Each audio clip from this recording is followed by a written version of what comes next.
meeting to order. Start with the Pledge of Allegiance. I pledge allegiance to the flag of the United States of America.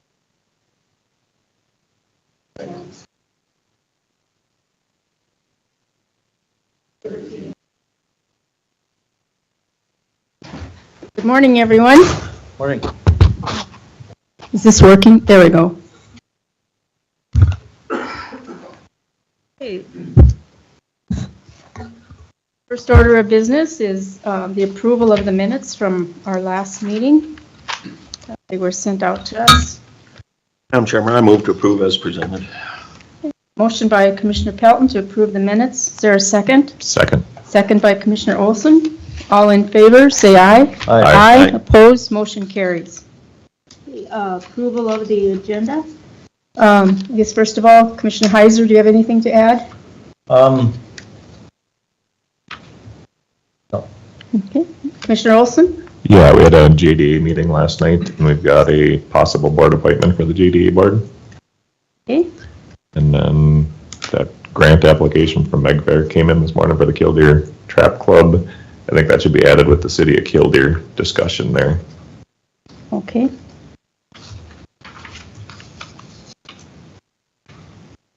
Okay, Commissioner Pelton? No. Okay, and I have nothing, so thank you. So I'd ask for a motion to approve the agenda with the additions. I so move. Motion by Commissioner Olson, Second. seconded by Commissioner Heiser. All in favor, say aye. Aye. Opposed, motion carries. Okay, on to the road engineer reports. Morning. Morning, Carl.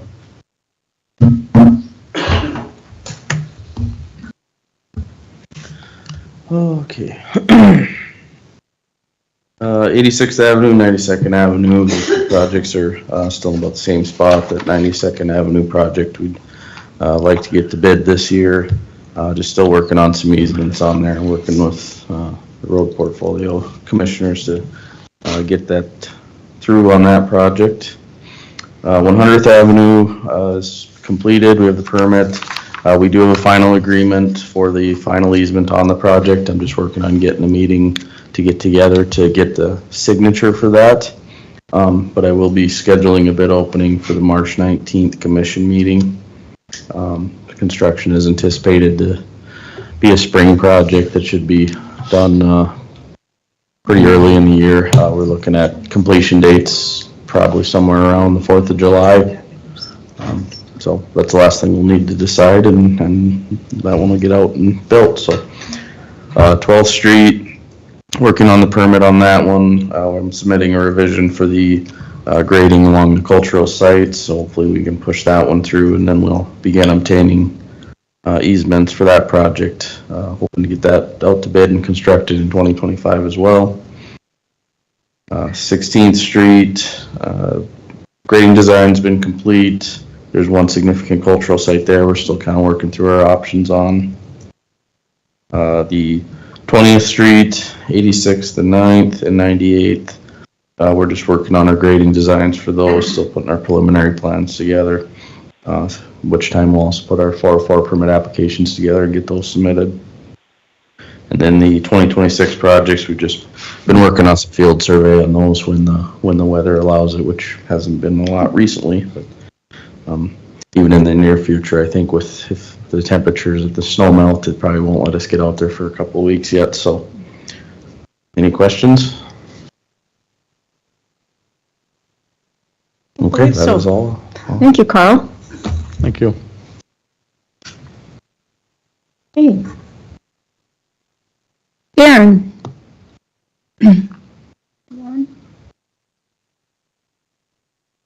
Darren, are you on?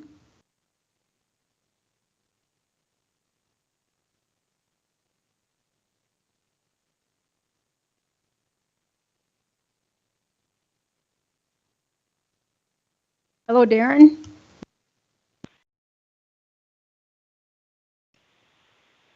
Can you guys hear me now?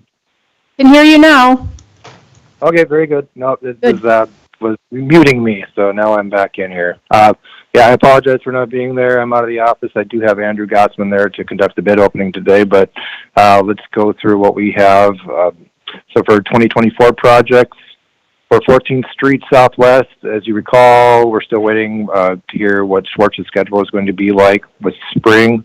Once we hear, we'll relay that to the road department, and if we want to have another pre-con just to kind of kick off before we get out there and get digging in the field, we'll be open to it as well, but that's where we stand on that. Anybody have any questions on 14th? They do have a stockpile of culverts out there too, so that was negotiated or cleared with the landowner out there. I think it was actually Mr. Brew who allowed them to stockpile their pipe out there, so they do have some material out there. Okay, not hearing any questions. 119th Avenue Southwest, that's what we are conducting for a bid opening today. That's going to be held at 10 o'clock this morning. It's got 11 plan holders right now, so we're looking at getting some good bids. So any questions on that? Okay, I don't hear any. We will continue. The next project that we have on the list is 99th Avenue Southwest. So the 404 permit application and mitigation plan, those were both formally submitted to the Corps on February 4th by West, and that's the subconsultant that's working on that. We contacted West yesterday, and they have not received any information back from the Corps. I guess their feeling right now is that with the change in administration, there's a lot of shakeup in the Corps, so I think they're kind of occupied with other things, and they haven't gotten down to the permitting portion yet, but as soon as they hear back, they will let us know what we need to do to clear that. We do believe, I think Andrew should have another set of preliminary plans for review. I'm not sure if Commissioner Heiser wants those, but we did bring a set, so feel free to distribute those, Andrew, whenever you get a chance. Any questions on 99th? No, I don't believe so. Very good, very good. Okay, so next, I just have this as a placeholder again for 12th Street Southwest. I know there were some issues with some landowner out there, and I think probably one of the topics is the easement policy or right-of-way policy that may be ongoing. I'm not sure if we're ready to approach that landowner again, but I just thought I would keep it on the list. That's one of our remaining 2024 projects. So I'll move along unless anybody has any comments on any of those. Okay, hearing none. So for Manning, Southwest held a formal plan review meeting regarding the water system improvements on February 6th. I spoke with their engineers here just the other day, and they're still in the process of assembling comments and changes that they're going to want implemented into the agreement with Manning Waterworks. We still have not received that official document yet, but once we do, the next thought would be to have a meeting with all parties involved and see how we can proceed on that. Questions on Manning? Okay, hearing none. Neumatic, again, I just have that as a placeholder. Once we get done with Manning as far as the water system improvements, then Neumatic would be next. So it's pretty much been at a standstill on that. Questions on Neumatic? Okay, hearing none. So for 2025 projects, 3rd Street Southwest, we continue moving forward with the preliminary design. They're providing another review set of plans for comments to the commission today. We did receive our cultural resource report for that project. We got that on February 11th, and we're incorporating that data into our plan set. We're avoiding the cultural areas whenever possible and finalizing grading impacts. Once those are finalized, we'll submit those plans to the Corps. So, again, Andrew, I think you've got another set of plans that you can give to the commission. But that's on 3rd Street. Our updates for 7th are the same for both projects. So we are also working on preliminary design for that. Looking to have a set of review plans for the county shortly. We have not gotten the cultural resources reports for 7th back yet. We did receive shape files, and we're using those in our design, but there will probably be some additional avoidance areas to incorporate into the plans. Once we get that, then we'll go forward with the Corps permitting on that too. So Any questions on 7th? Okay, hearing none, I believe that is all that we have until the bid opening at 10 o'clock, unless anybody has anything further for us. And Darren, back to your question about policy, I think we're going to go through that later on in the meeting, so you'll be made aware of what we decide on the right-of-way policy. Sure. It sounds Thank you. good. Yeah, looking forward to it. Thank you. Thank you, Darren. Thank you. James, good morning. Morning. Start off with 109th, kind of in the same spot. We're waiting for some guidance from the board on easement acquisition. The major businesses have signed the negotiation worksheet, but I'm sure we'll have to be changing some of that verbiage. And we're close to having a set of plans for superintendent and road portfolio holders to review, hopefully in the next week. 27th Street, we've got a bid opening today, 10:10. Any questions on those two projects? And then 82nd South kind of in the same situation, looking for some guidance on easement acquisition, and that set of plans should be ready for board review or superintendent review in the next week or so. 82nd North, be asking for a plan review with the road department soon. We do anticipate the need for approximately 3/4 of an acre of off-site mitigation and ask the board for their approval on applying for that through Ducks Unlimited. Are you ready for that now, or is it? I mean, is that a final? No, it's not a final. We would just be asking for their letter of, Okay. stating that they will have that availability for those credits. So we got it down to less than an acre. Last time we applied, it was 85,000 an acre, so we're asking for roughly 64, hopefully a little bit less. Are you confident we'll get this project to bid? I mean, if we acquire those credits, are we held to that, or? Not until after it's built do we have to make the, so Oh. it's, Okay. yeah, I would think strictly design. to make sure it's available when you need it. I would think so. Want to put that into a motion? I can make a motion for James to get his credits he needs for the wetland mitigation. Okay, we have a motion and a second to pursue the credits for wetland mitigation with Ducks Unlimited. Any further discussion? Okay, all in favor of the motion, say aye. Aye. Opposed? Motion carries. Questions on any of those projects? I know on 82nd there on the north end, there was a land auction, so the landowners might have changed recently or soon to change, one of the two. Okay, yeah, we'll take a look. Thank you.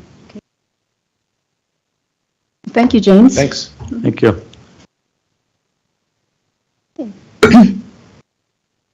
Morning, Jeremy. Morning.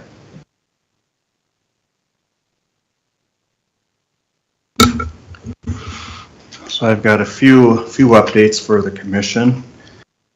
Starting with 114th Avenue, which is an extension of last year's project. Remember the last couple of meetings we talked about the geotechnical boring and soil analysis. What that discovered is it's a really shallow slide, so we're going to continue with the design and talk to the majority of the landowners. Everyone so far has been really agreeable. We don't anticipate many issues with the core permit or easement, so we've scheduled, or maybe not scheduled, but we're anticipating a May bid opening for that project. 98th and 4th Street by Dunn Center, the paving project. Just as a reminder, there's a bid opening through the DOT on March 14th. We're tentatively scheduled an April bid opening for that project. hopefully kind of piggyback onto the DOT project. It wouldn't be bid as part of the DOT project, but we would at least have another paving contractor in the area to hopefully get better prices. But we're anticipating April bid opening for that project. 119th and 22nd Street, that's west of South Art Road. It's a 2026 project. Everyone is agreeable. We have easements secured on that project, and we have scheduled a March 19th bid opening for that project. So Sally will coordinate time on that, but right now we've got that set for March 19th.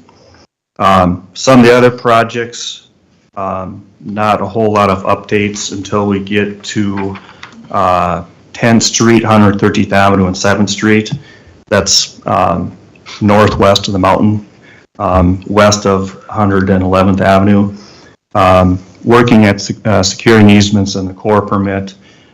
Things are going pretty well with easement negotiations. We've got a couple of landowners left to contact, but so far so good on that one. One thing that has come up when we've talked to landowners is some of the landowners have asked us what the long-term plan for that road is. And what they mean by that is it eventually going to be paved? And we've told them not yet. That hasn't been the plan.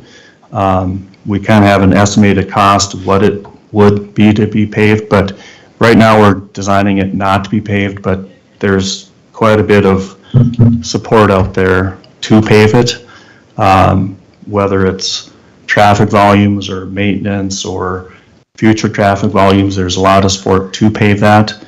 And they've kind of asked us if we wanted to approach the commission to consider paving it, or at least designing it to be paved in the future. So I'm kind of looking for a little bit of feedback from the commission. Chairman, I think in some of our conversations, we've had traffic counts 700 a day plus. Yeah, I think there was one from 2022 or 2023 that was around 800 vehicles on that section. To inform the rest of us, that road will tie into some existing pavement that's up on the mountain. Right, it would tie into that 111th Avenue, which was paved, I believe, 2 years ago. In visiting with our meetings at the road department, that's one of the really high maintenance roads. The amount of mag chloride that we put on it year after year after year, and understanding it's probably going to need a re-graveling here in the near future. So one thing we got to keep in mind, if we ever want to pave it, Jeremy's got to design it to get that subgrade width in there. So. Right, and the other thing that the landowners are telling us, and I'll take their word for it, there's a whole bunch of wells to be developed in that area, so it's not fully developed at this point. There's apparently going to be a lot of development over the next several years, plus all the existing wells need to be serviced too for decades probably. So I don't think the traffic volumes are going to diminish the next few years by any means. I think we got a traffic count going on out there right now, but it's probably not the best. Yeah, we've had the county staff put out counters, and with this cold weather, and I don't know what the numbers are, but I know that the oil field still goes, but I think it's got to slow up when it's 35 below. So even if we got traffic numbers, I don't think that's a legitimate number to use. Yeah. I think with the amount of traffic up to now, and I think the proposed traffic in the future with the maintenance of the wells, even if the drilling operations are done, I think that the workover rigs and service companies, so I don't know if we got a number for that paving, or if we're not ready yet or so, but I think at the end of the day, it'd probably be recommended to pave it to cut a lot of the maintenance, because I know the road department spends lots of time up there. Sure, and we've done just a rough number as far as what the additional cost to pave it would be. And it's about an 8-mile stretch, and it is a big number. We're estimating it somewhere around $7.5 million. So it's, roughly $1 million a mile is what the added cost would be.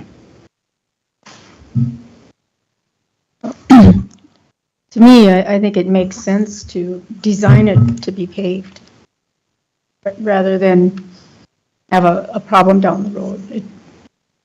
No pun intended, but No. down the road. I agree. I found out in the past, if you can build, if you do a big grading project like that, especially through, we got lots of big cuts and fills, to let that road sit at least a year or so to get the pipe settlement. I think we have some of the issues on the South Arc paved road. It never had its chance to go to a freeze thaw, and I think it's just good practice to let them sit and let Mother Nature do its thing. And it's going to be tougher to maintain. You may have to make after a few passes with the motor grader, but I think it should be designed, like Tracy says, to accommodate pavement. It's not like there's no pavement up there ready, and I think it would just help a lot of the maintenance costs.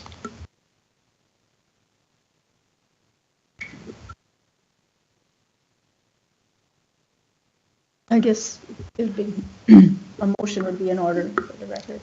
I'll make a motion for Jeremy to make the design to someday accommodate pavement, and I think when it's ready, I think then the commission can decide if they want to pave it, but I think we should give them direction to go ahead and design it to make pavement.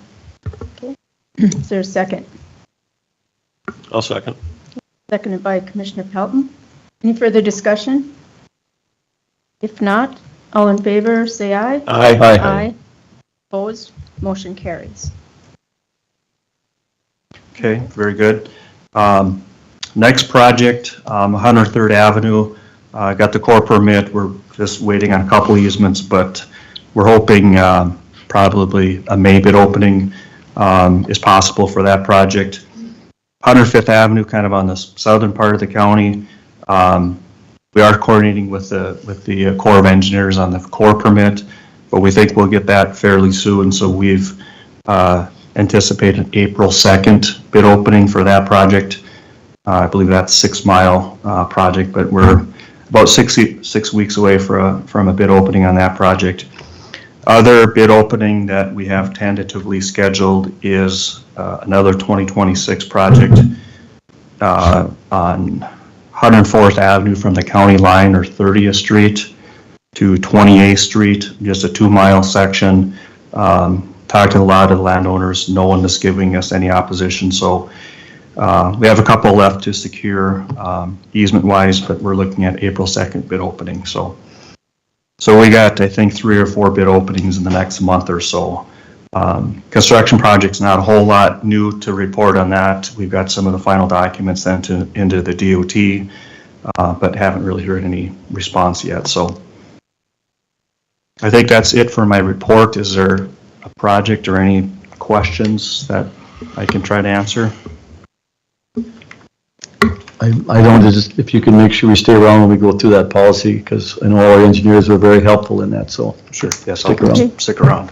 Thank you, Jeremy. Okay. We want to take up the fencing policy now. We have some time before bid opening. Okay. First off, I'd like to thank our engineers for input they had put into it. You know, they've dealt with a lot of these issues over the years. Hopefully today we'll have a policy that will be a lot more helpful. I'd also like to thank, we had some a little meeting at the county shop in Kildare. We had some landowners to give their input, and one thing I'd like to say is if you didn't get invited, it was no intent not to invite. I mean, we tried to get something put together, so it's not like we didn't single anybody out. But anyway, the change that we're kind of proposing here is, before, is the county always had a 60-foot easement. So what we're proposing is to change this to a temporary construction easement. And at the end of the day, when the project is done, the landowner will be able to put his fence back at the 33 feet if he chooses. But with that being said, in the policy, it also states that if there is a drainage issue, that the county still has the right to go back and fix them. If we have some erosion through the new project, that we can still get in there. But what this agreed is there is no permanent easement. It's just a temporary construction easement. and it'll actually be recorded so it follows the land. If the land sells, the new landowner can't block the drainage or change that. Or it always gives the county access to fix maintenance, so we don't know if a major snow and melt and do some erosion, so we have the right to get back and fix it, so. And it'll go along with some other, and what I would kind of like to do is maybe do these one at a time and get a motion to approve that, and then we'll go on to the next phase of it. Okay, so what Commissioner Heiser just described as the temporary construction easement, Yes. correct? Okay. Just a question. At the 33 feet, is there an issue when we have a lot of snow and you clear the road and it piles up on the fence? Is that our responsibility then to fix that fence? I would say not, because right now, most of the fences are at 33 feet, so. And, Okay. and the beauty of this here is to let the landowner choose where he wants it. Yeah, and with the new road construction, we shouldn't have that snow problem, hopefully as bad. Building up the road. And one other thing too is, in the back sloping, we've done projects where we've actually put like maybe a 10 or 12 foot bench, so the landowner is still able to use that back slope for grazing. I just think it'll help, especially the guy that's grazing land. He can never graze that hilltop, but if we put a bench in there, I think that would be up to the landowner at the time when we design it, but I think it'll sure help some of the concerns that we had raised at our meeting.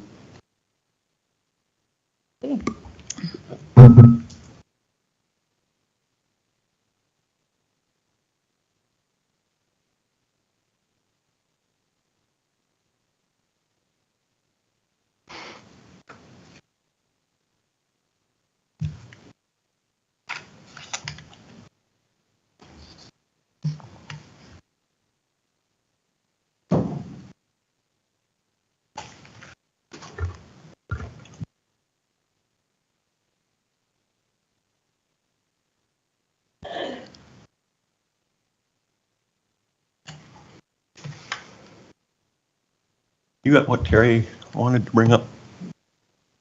Um, I just gotta try and. I don't think it was anything to do with this, I don't think so. To bring up the fencing and LTAP. Not on the email he sent before he left. I don't. I'll find it before we're done today. Okay. Oh, yard fencing is one of them. Right, but that is for the county shop. That, I don't think that we want this in. Okay. So would this be considered like a policy change then, is what we're looking at doing here? Yes. Yeah, it would. And what, then do Road we gotta do a policy. first and second reading on it before we can approve it? I don't know that we would need to when it's an internal. No, I I'm think just it's asking, I just don't know the answer. by motion, I believe it would be.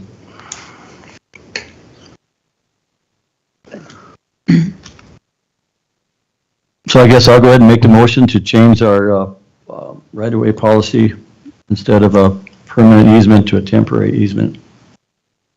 As presented, and along, I think probably we should have it, our state's attorney look it over upon his approval, just in case.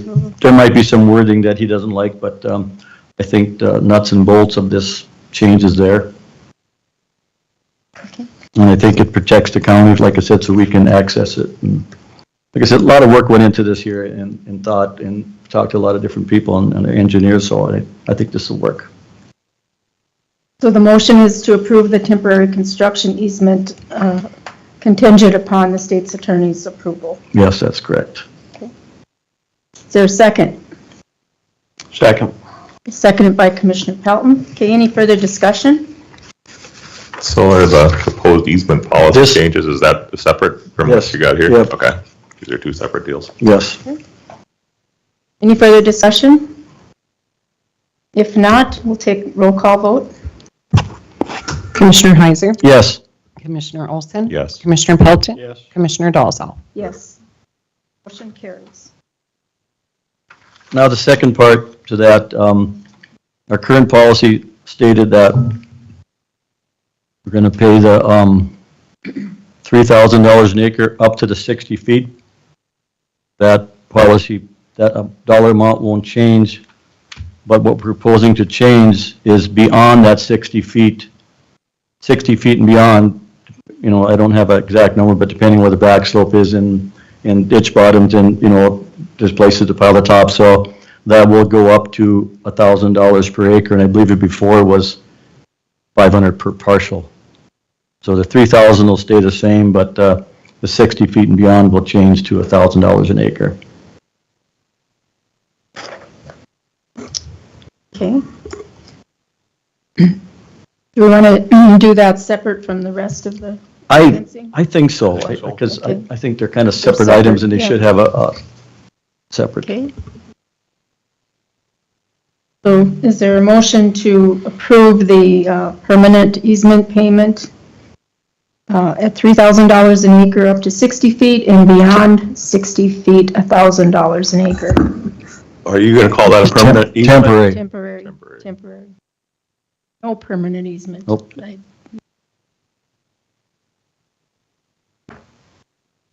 I'd move that we go ahead and go with the payment up to on the first 60 feet at 3,000 and 1,000 past the 60 feet.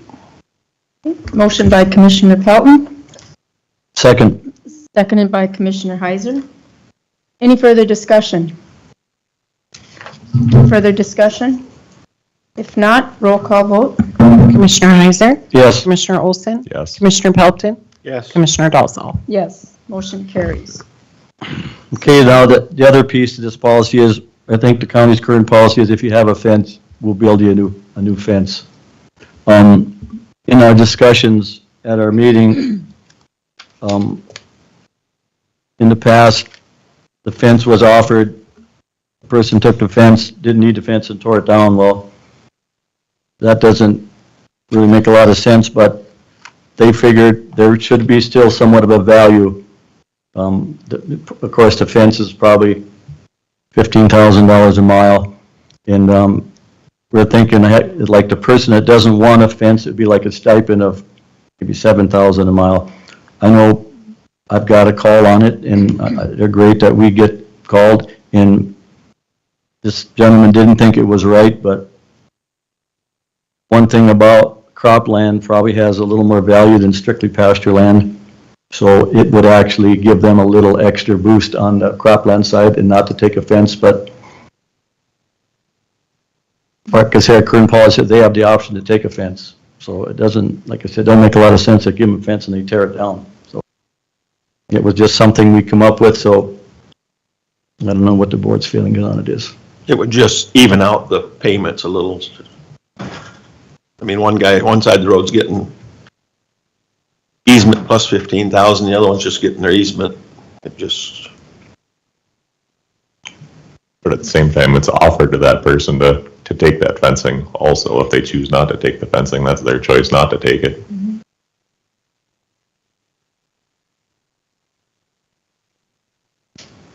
Yeah, I guess my thoughts are, I don't feel we should be paying people for not taking fencing. If they choose not to take it, that's on their own choice to not take the fencing. I don't think we need to pay them extra to not take fencing.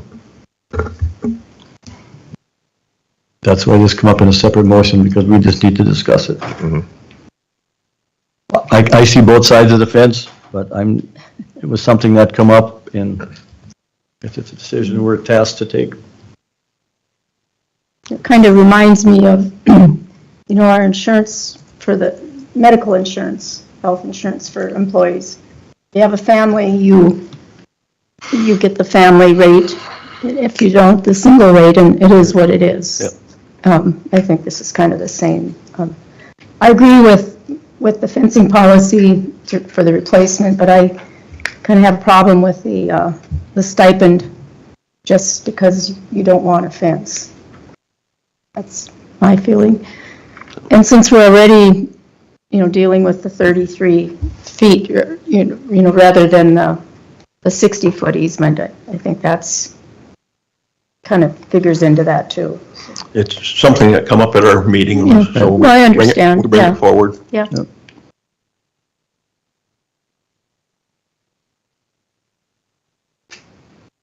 Well, I would entertain a motion to, I would make a motion to stick with the current fencing policy for the replacement of a fence, but not the stipend.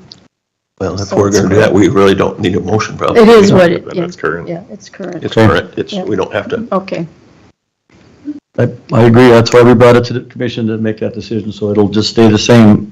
If you don't have a fence, you don't get a fence. If you got a fence, you get a fence. Thank you. great. Thank you, Al and Craig and engineers for Yeah. working on that. It's a good collaborative effort to hopefully come up with something that'll hopefully work. Are there any utility permits? I think Craig's got them.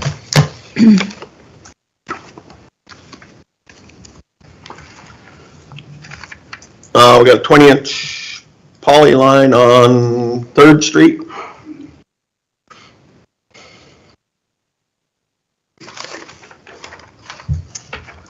And that's a 1 oak. And that should be all I see in here.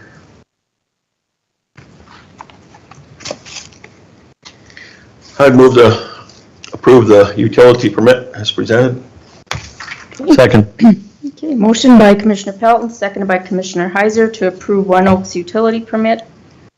Any discussion? Not, all in favor say aye. Aye. Aye. Opposed, motion carries. Okay.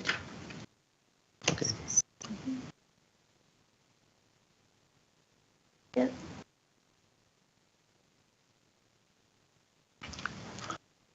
Chairman Wells, if you got a question, I'd like to make a little comment too. In our landowner meeting, some comments were made, and I think they're great comments, that some of these roads that we're proposing is it really a priority? So I know we've got a list of road projects. I personally would like to drive them. Maybe if Commissioner Pelton has some time to just look at them to see.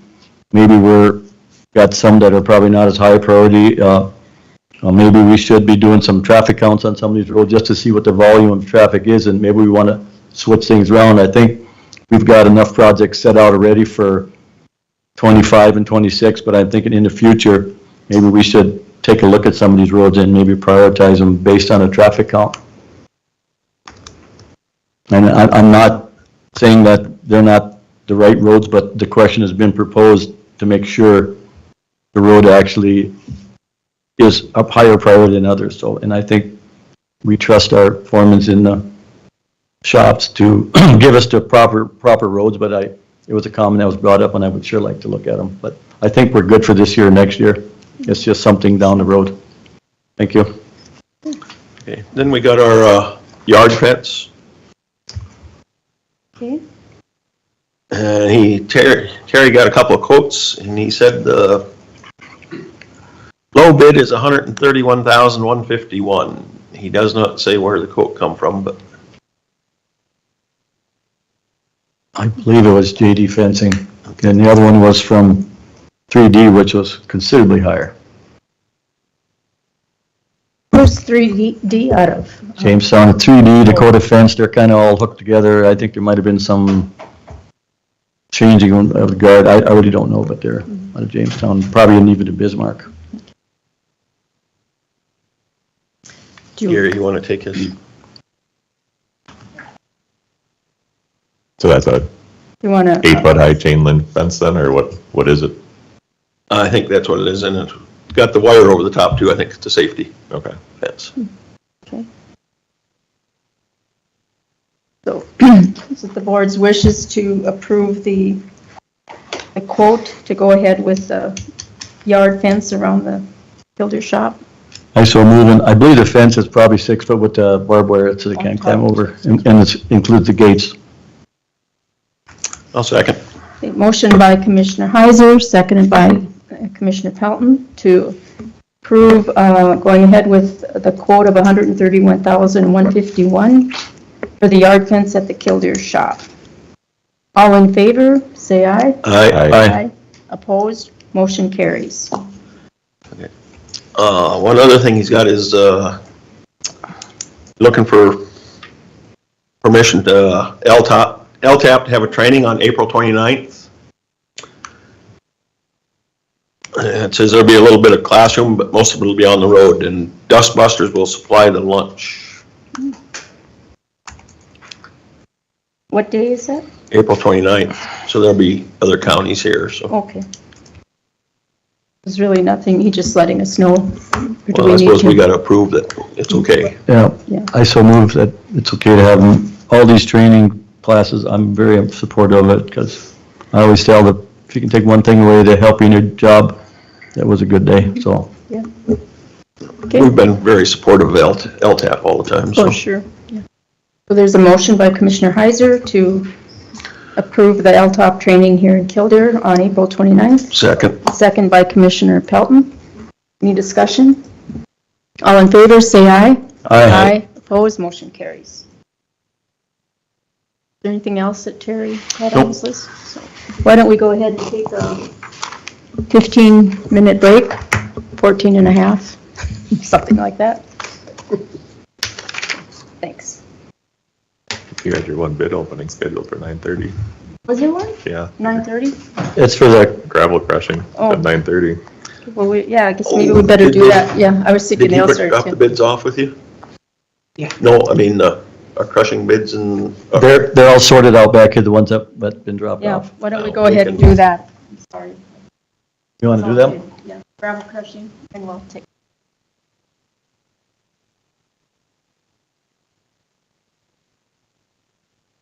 That came in later, I don't know.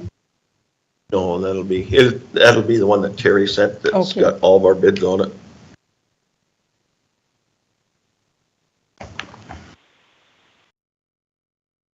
I guess we can open them up and make sure the contractor's license and proof of insurance is in there. Yeah. Got me to open it. Yes, open to make sure the contractor's license and the proof of insurance is in there.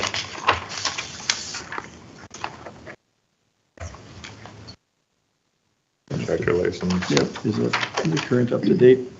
Yeah, January.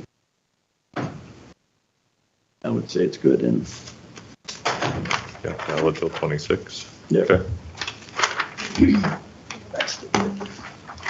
Okay. This first one is from Canopic Pit Management. Bid submitted for the year 25. Class 13 gravel, $5.65. Scoria, $3.65. Where's the rest of this?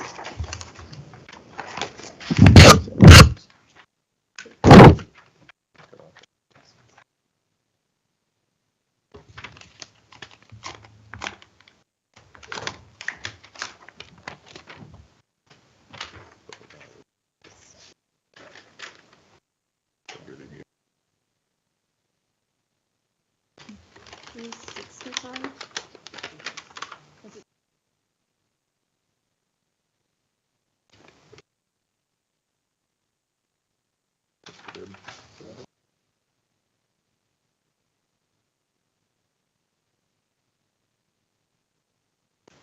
That's $3.65.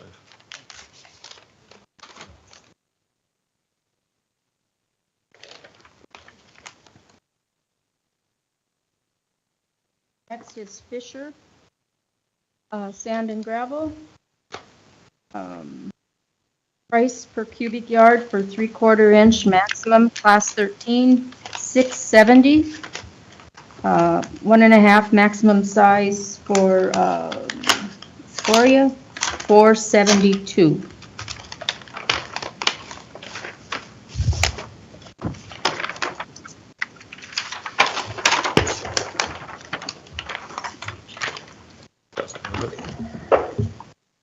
You're saying the gravel. What's that? Okay, Sundry Sand and Gravel.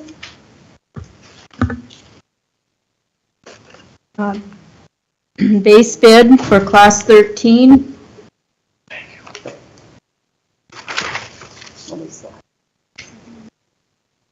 910, for scoria, $4. I got them all over the place. Is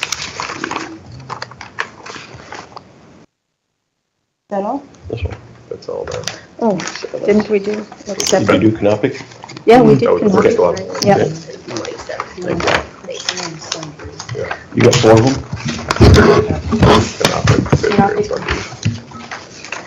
Check the file, make sure nothing else Okay. here. Yep, this one just went in this.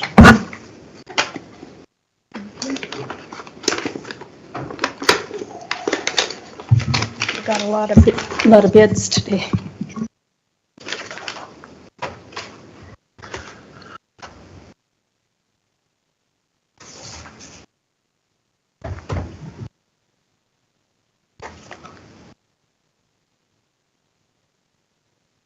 Nope, these are all projects.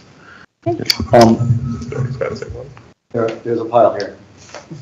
Those are the contract and fencing.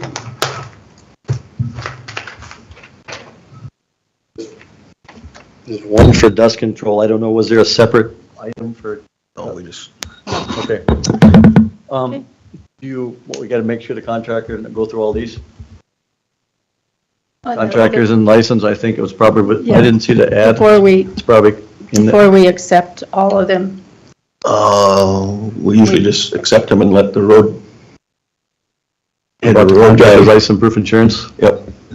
And then he'll go through them and put them on paper and bring them back to us. We want to make sure I- that they have their contractor's Yep. license. Do we do that now? We can do that in a break or. Okay. Yeah. Okay. Be nice to see the ad for bid, what it says, how it spells out, if it Yeah. requires the contractors on a bid bond. I'm not sure. License, so, okay. So we're But on going, the, Madam Chairman, on the gravel bids, I would move that we accept them all and, leave it up to the road department to use the cheapest one available. motion on the table to accept all the gravel bids, leaving the discretion of the road department to use the least expensive as available. I would second that motion with discussion. Motion seconded by Commissioner Heiser. Any further discussion? I would think that, I agree with the motion, but if a project comes up and the contractor's not available and the county needs it, I think then we could probably move on to the That's next. what Right, It okay, says the cheapest one available. okay, available, okay, I'm sorry.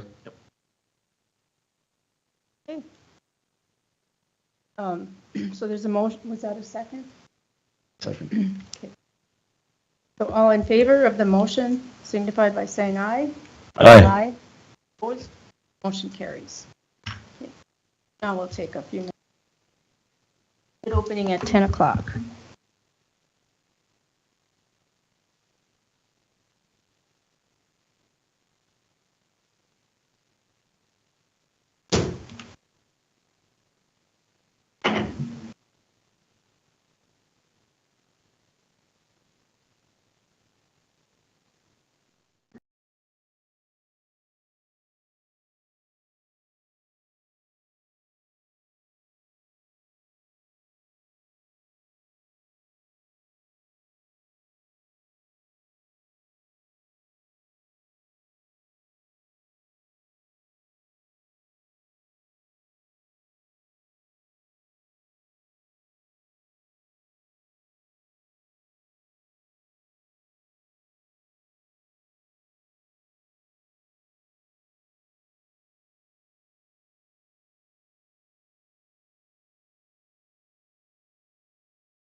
Guess we'll reconvene. It's 10:01.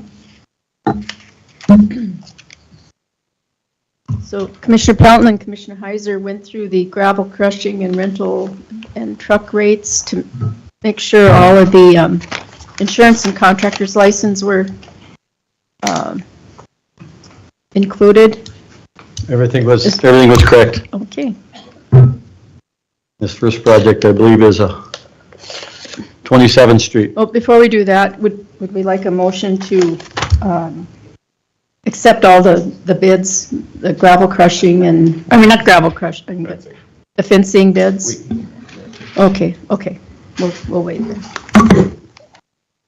So, go ahead. This is 119th? Or? Yeah, it's 27th Street Southwest. Okay. I guess we want to have the county project. Is that yours, James? So we want to do the other Okay, one first, 119th. Okay. Yep. They're all there. I think we still, everybody threw them all together. On top. Yep.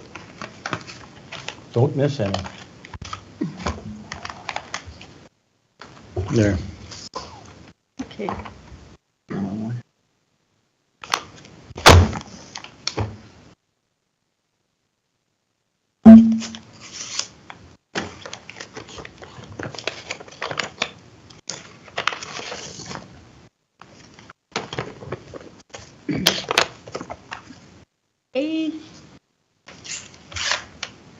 Which one was Yeah, this? this one, this. You might have to read them for her. Yep, okay, I can read them. This bid is from Edward H. Swartz Construction.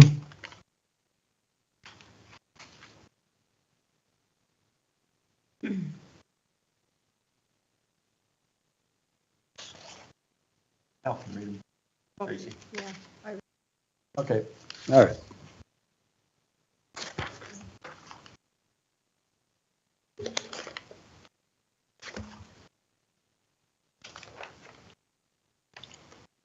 Okay, total of all unit bid items for Swartz Construction is $1,556,917.40. $1,556,917.40. I can put it back. This next bid is from Central Specialties.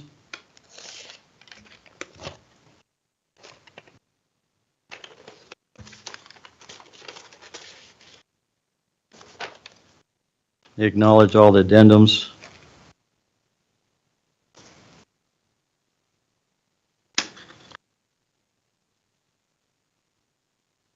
Total all unit bid price, Central Specialties, is $1,173,932.14. $1,173,932.14. Central Specialties.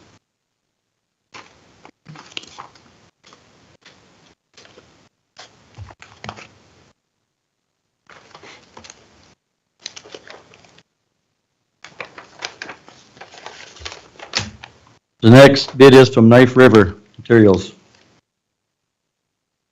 Acknowledge addendums.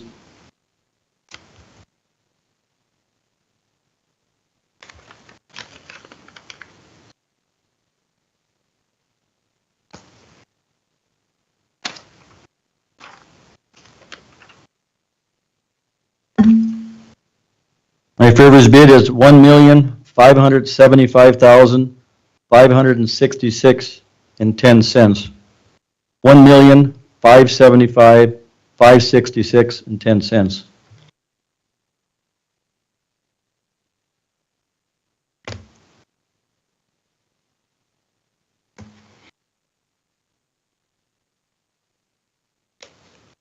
Next bid is from Gladden Construction.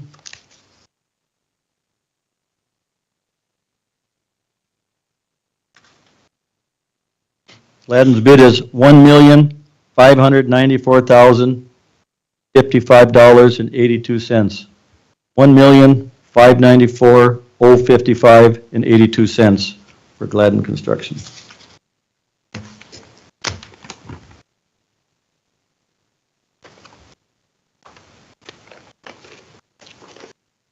The next bid is Martin Construction. Acknowledge addendums.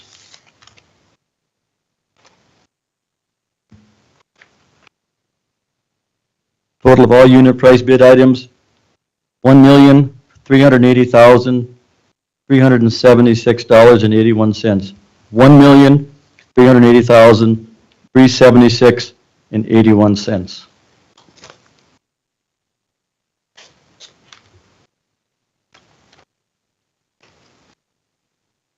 Next bid is from Jensen Brothers Construction. Addendums acknowledged.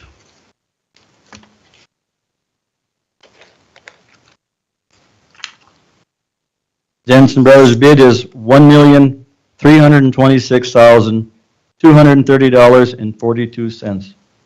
$1,326,230.42.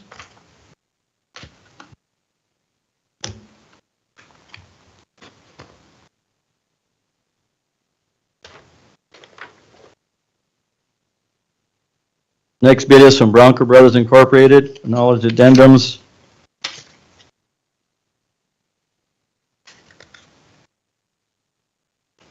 Bronco Brothers bid for all items, $1,268,869.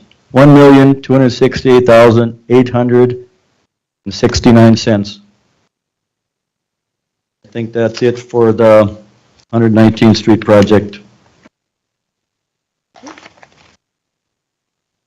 I want to thank all the bidders for this project. Appreciate you.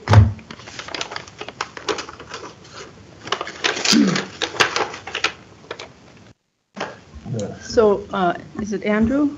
Yeah, I think Yeah, if he Andrew. wants to take the bids for review.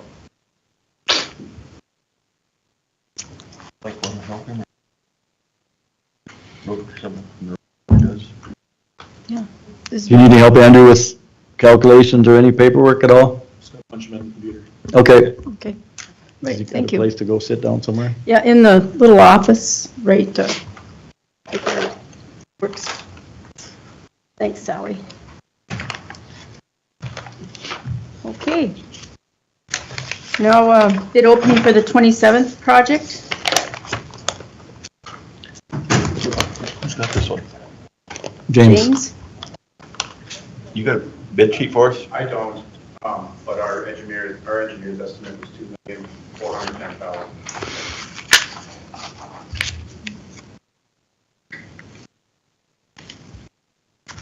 Okay, this bid for the 27th Street project is from Central Specialties.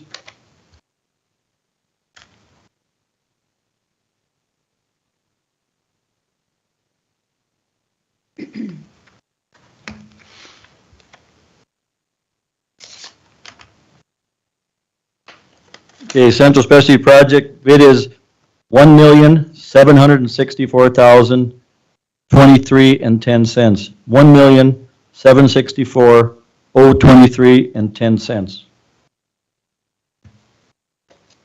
The acknowledged addendums.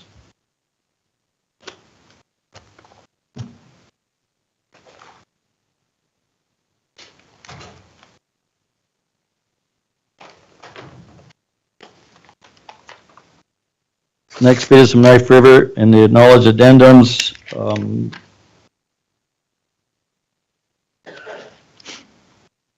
Knife River's bid is $2,319,766.35. $2,319,766.35.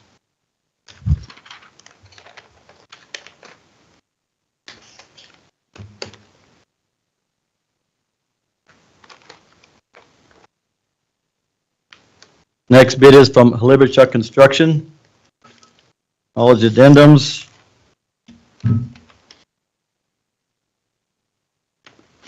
Halibuchuk's bid is $1,610,981.86. $1,610,981.86.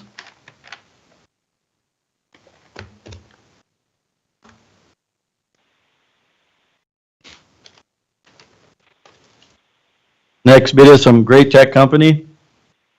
Knowledge addendums. Great Tech's bid is $1,752,850.06. $1,752,850.06.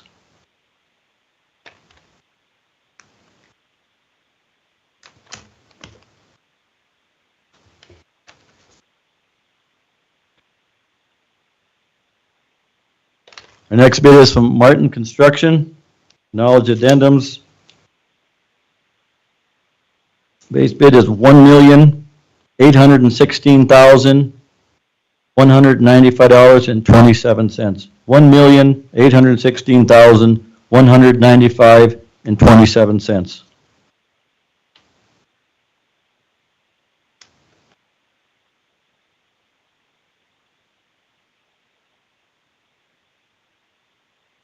Next bid is from Edward H. Swartz Construction. Acknowledge addendums. Total base bid, $1,602,947.29. $1,602,947.29.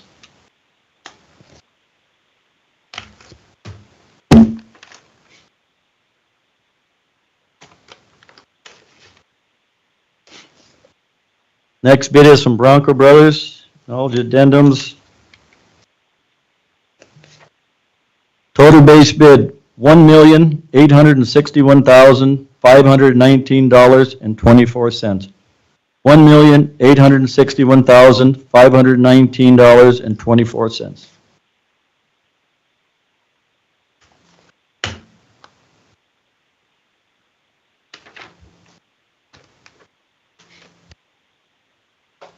The last bid is from Jensen Brothers. Acknowledge addendums. Jensen Brothers' total base bid is $2,084,183.15. $2,084,183.15. No ball catalog. There's one right there from Jack Lake.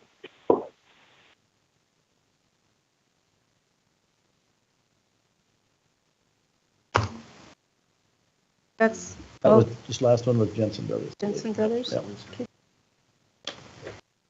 Great. that was on 26. Right. Thank you to all the bidders on this project. We appreciate it. James will get back to us. Okay. Thank you. Okay. So moving on with the agenda. Cowboy Station, you guys here? Yes. All right.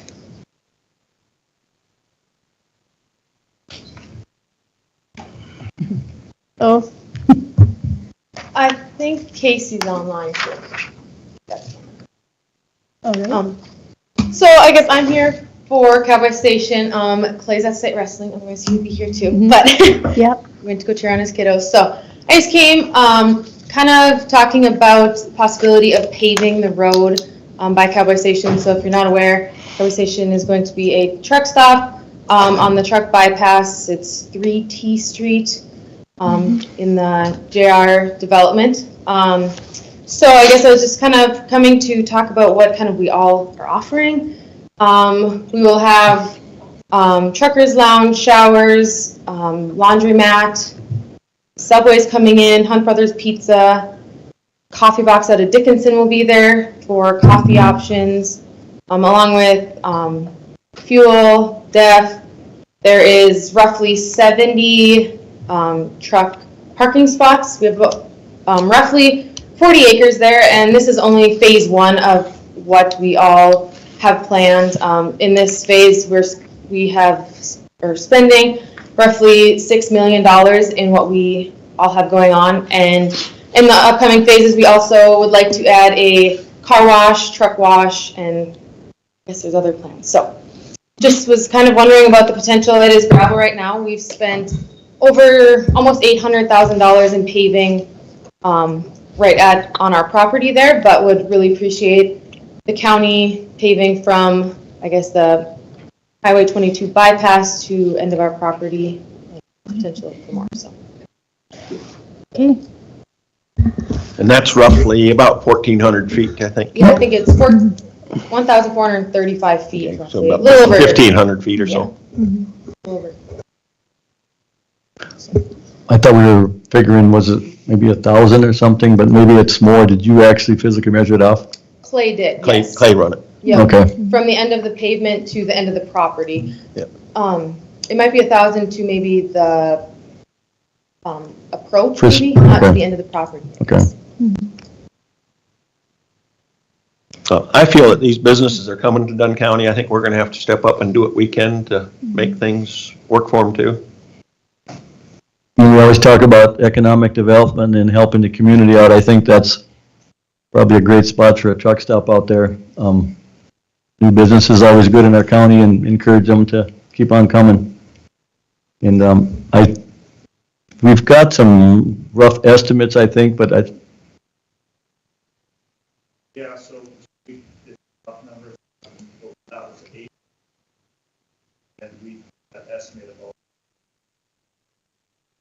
a Double. little bit longer than that.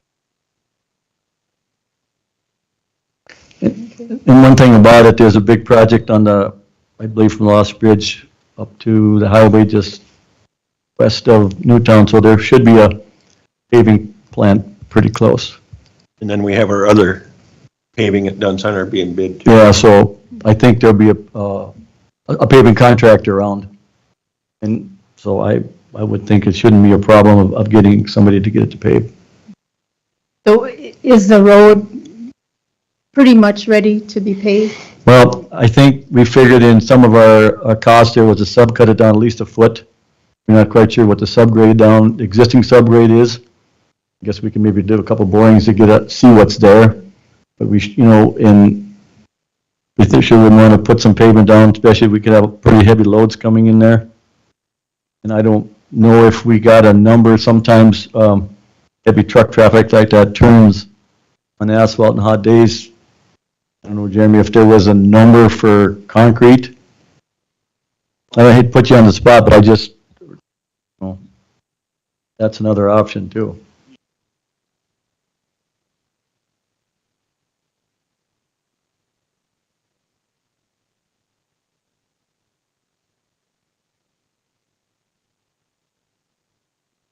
Because it's not that long of a stretch where putting concrete wouldn't be unheard of either.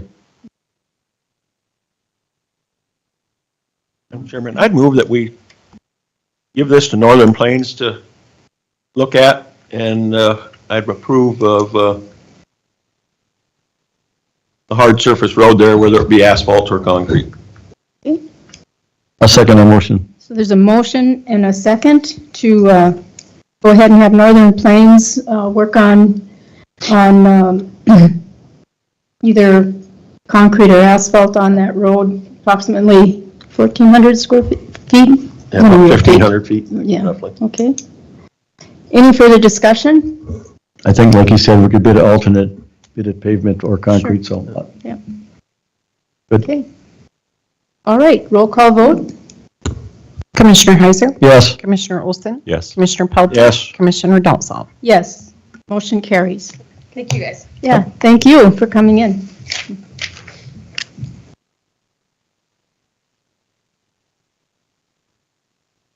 Yes, county agents report. Good morning. Good morning. Morning. Full office today. Yeah. First and foremost, I wanted to introduce our new administrative assistant, Sarah McFadden. She started on January 13th and has been thrown in with its pesticide season right now, so she's answering phone calls and learning the database and all that stuff right now. So if you'd like to introduce yourselves and learn more about what she does, please stop by the office and say hi. So what's going on my side, the A&R side of the office, we have livestock judging going on right now. We have 12 youth participating. We have 6 juniors and 6 seniors. We have practice twice a week with contests on the weekends, and with this year we have some contests on Fridays as well. So it's been a fun season so far. It wraps up March 1st with state up in Watford. Sarah and I went over to the school a couple of weeks ago for a Gateway to Science activity night. I ran a booth on chemical reactions, and Sarah did little bites, which is little circuits. So that was fun to see. The Killdeer FFA contest included 4-H livestock judging this year, so we had several 4-H teams from across the state come to Killdeer for that contest. The next day after the FFA contest, we had the 4-H breakfast, and that went really well. I don't have exact numbers on how many people came through the door, but we had a really steady flow of people supporting 4-H all day long, and it was a really good fundraiser for our 4-H program. Some upcoming events, we have Bread in the Bag, March 4th. So this is a program that we partner with the Wheat Commission with, and we're doing this with 4th grade. And we teach the kids where their food comes from and the whole process of getting it from a wheat field into a loaf of bread. So I'm excited about that. We're working on that together. Pesticide trainings, the dates for those are March 6th. That one's going to be in Dodge. March 11th is in Halliday, and then March 20th is here in Manning. We also are hosting the district dry pea and lentil meeting or elections this year here in the courthouse. That's March 19th. And then Spring Fever, we'll be hosting that again. That is a gardening series that we host a watch party for.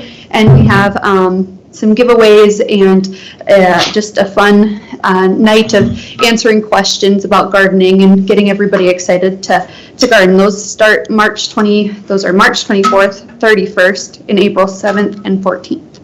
So that's what I have going on my side. Right. On my side, I'm just finishing up a 6-week series in the school with the 3rd graders on building stronger bodies. I go in every Monday and do all 3 classes with that.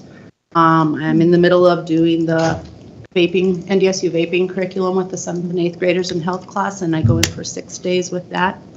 They're doing awesome. They have great appropriate questions. It's kind of fun to have that conversation with them and have them realize what they do know and what they really don't know about it. They kind of are appalled when you tell them what's in them, so that's kind of cool to see. They've been awesome. Next Tuesday, Kirsten and I are heading to Dodge to meet with the auditor and the mayor to see what kind of programming we can bring from them. Got hold of her, so. This Sunday, I'm jumping into the world of Zoom classes. I'm going to work with McKenzie County on their kids baking program, and we'll meet 5 Sunday nights. The kids will bake during the week. I'm going to kind of do it as a training so then we can start offering it here, and then they meet and discuss what they made, how it worked, how it didn't work, and then they get their directions for their next activity for the following week. So that starts this Sunday. I'm scheduled into the Halliday and Killdeer Food Pantry the 1st and the 3rd Wednesdays for the next 3 months. I've decided to just do 3 months at a time because right when I tell them I can come, something pops up on my schedule. So, and I've had to cancel on them. I feel bad. So I'm going to just do 3 months at a time there for organizing that. I'm working with the Killdeer Parks and Rec. We're going to work together on a monthly cooking class for our youth. In March, we're making, what should I tell you, Pop-Tarts? Sourdough Pop-Tarts. So they come in and it's just a Saturday morning, 2-hour Saturday morning. They're going to do the cooking part, but I'm going to introduce how to use a knife appropriately and those kind of things for working in the kitchen. We're working together on bringing the national training Stop the Bleed.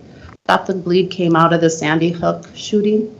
And it's a national program for the general public to get them certified to know what to do in the case of a bleed. They get a tourniquet, they get taught proper tourniquet training. If you are in the medical field, the police, anything like that, they can get hours for that. They will be coming here on March 12th, a 90-minute class. It's taught by staff through NDSU. Staff comes out and does it, and then if you are someone that wants to be trained, we can get our own trainers within Dunn County that then can move on and train, and we can hold classes in our communities. We have a couple of people that are interested in becoming trainers, so we appreciate that. We get a big kit for them to use, and they'll just check it out from us, and they can move forward with that. Working with Shane Sickler, he's doing a safety program through his insurance company. It's open to the public. That is on March 6th. They'll be at the High Plains. We have some different people that we've organized. I'm going to talk about Stop the Bleed and let them know what it is. The sheriff is kindly coming in to talk, and Sarah Dudenhefner is going to talk about the basic, what you need to know if you're calling 911, the best information to have ready, basic CPR things, basic first aid things, and the sheriff's going to visit about what to do if you come upon an accident. So he just dropped posters off for that today, and he'd like us to invite anyone in the communities that, Dunn County communities that would like to come. I think that gets us through April, and we'll be back. Okay. Well, thank you, guys. Thank you. Thank you much. Yep. I'd like to make a comment before I go. This is the second year I made it to the pancake, or the breakfast up there. Kids and the parents, kudos to them. I mean, that's, them little kids back there, they were just having a heyday. They're all smiles, and that's really great to see that happen in the community. I know, I hate to say this, my grandson went through the line 3 times. I don't know where he put it all, but, yep. Keep up the good work. That's really nice to see. That's great. Thanks. Thank you.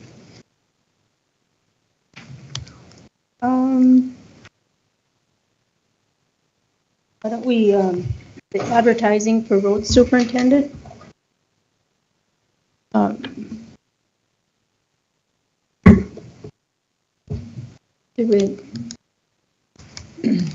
I know Desi had sent out some information on our pay range. I think what the commissioners just give her the, to go ahead and send out the job description to each of us and get the advertisement out. I don't know if Craig's got any other ideas, but I think that was kind of the whole gist of it, is to get the process started. She was going to send us the job description and then go from there. Need action on it, or just I think just standard? Yeah. Move ahead. Move ahead. Yeah. There she is. Here she is. So, yeah, we were just discussing about, moving ahead, posting the position for road superintendent. So, I don't know, was there anything you wanted to add to that we should know? Only if you had any questions. I don't think so. I think it's fine. Just proceed ahead and get it advertised. And do you normally keep it open for so many days, or? Yeah, come on up, Desi.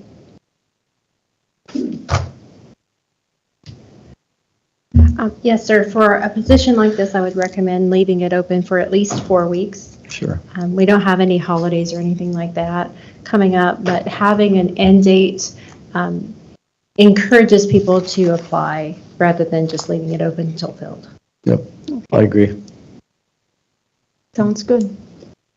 So the consensus is to go ahead and get started with the process for opening up that position. Yes, ma'am. Thank you. Thank you. Thanks.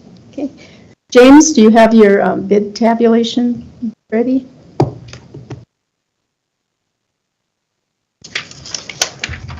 Madam Chair, we'd like to recommend award of 27th Street roadway reconstruction to Edward H. Schwartz Construction Incorporated, the amount of $1,602,947.29. Okay. Madam Chairman, I move that we give the 27th project to Edward H. Schwartz. Second. Okay, motion and second to award the 27th Street project to Edward H. Schwartz for $1,602,947.29. Any discussion? Any further discussion? If not, roll call vote. Commissioner Heiser? Yes. Commissioner Olson? Yes. Commissioner Pelletier? Yes. Commissioner Dolzall? Yes. Motion carries. Thank you. Thank you, James.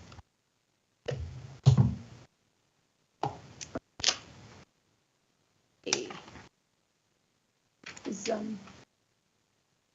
Darren or Andrew back with? Not yet. Bowman Radar Operations Contract. Sarah?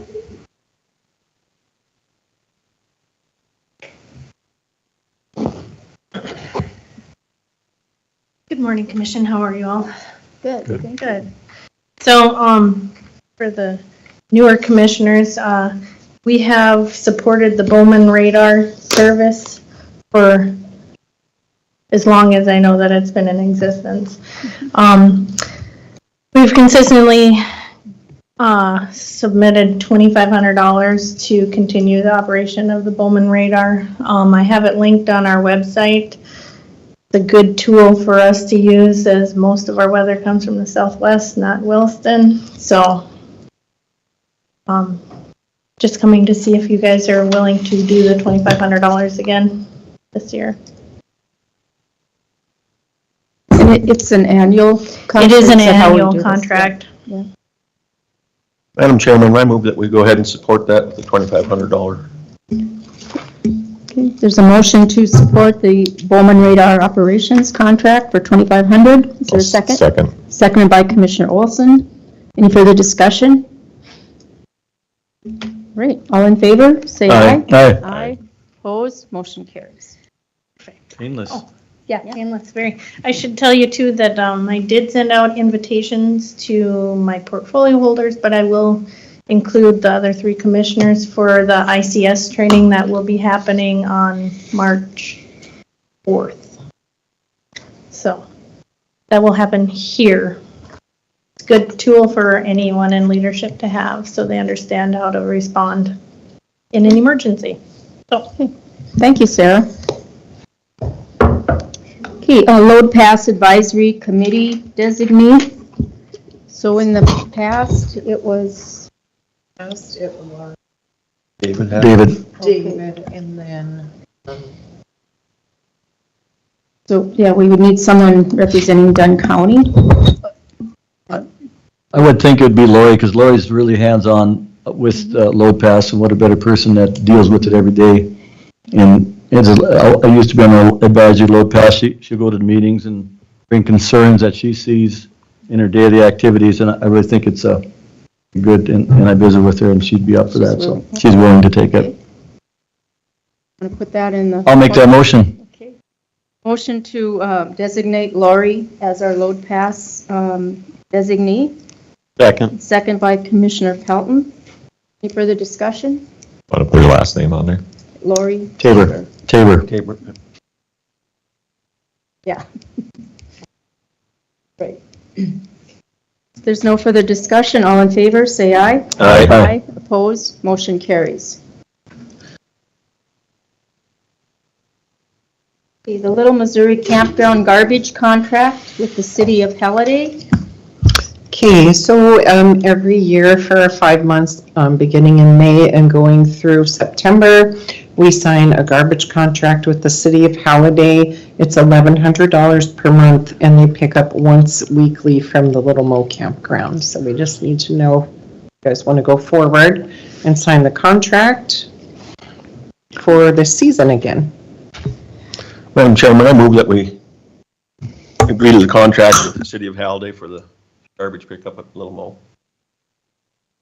Motion to go ahead and approve the garbage contract with the City of Halliday for the Little Missouri Bay Campground. I'll There's second it. second by Commissioner Olson. Discussion? Any discussion? Just one thought I had on this, is this something that the park board could maybe start taking on in the future? Would it fall under their jurisdiction, they're kind of managing the campground anyway, if we need to add it to their budget or whatever, and then they would just take care of it in the future. Yeah, I guess it could be. It would still come to us for approval. The So it needs to come to payment, us so- for approval, Yeah, even if it's in their budget? I Okay. believe so. Okay. I guess we do a roll call vote. Commissioner Heiser? Yes. Commissioner Olson? Yes. Commissioner Pelton? Yes. Commissioner Dolzall? Yes, motion carries.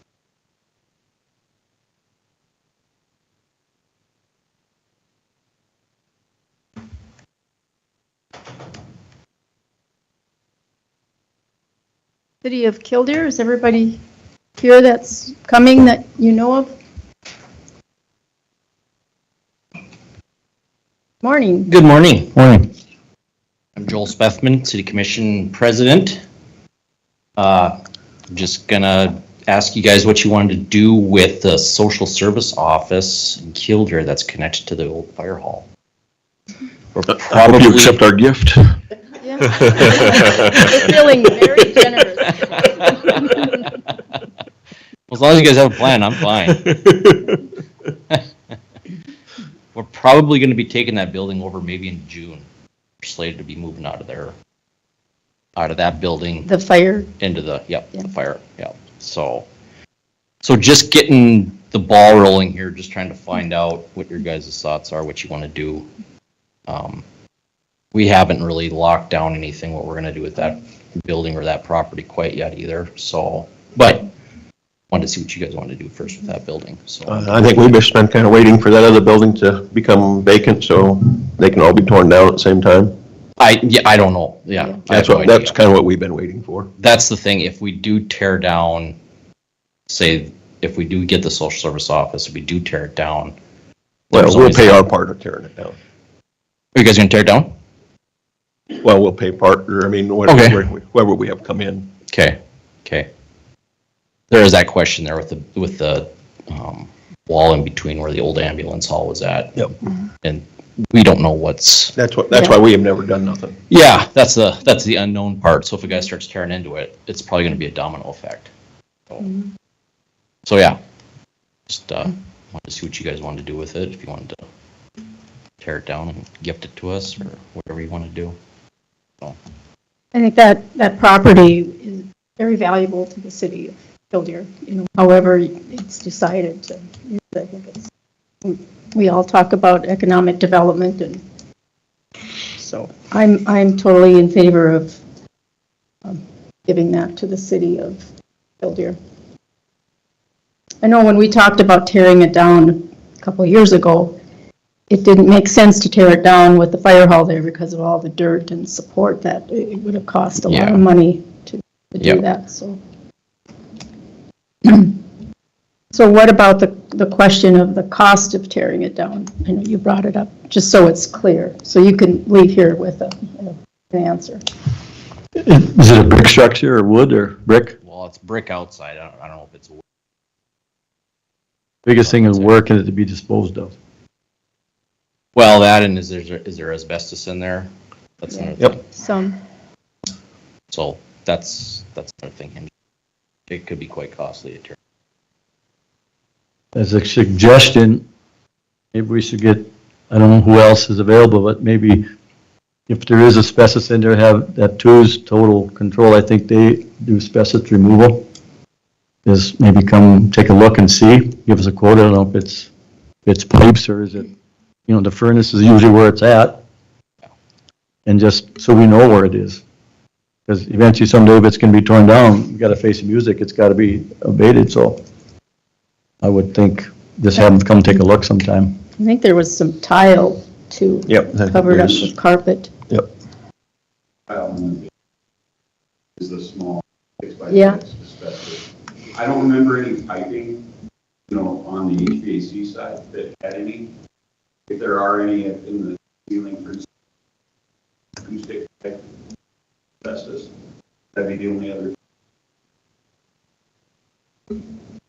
I would suggest is give them a call and have them come give a price on taking it out. We know it's got to go somewhere.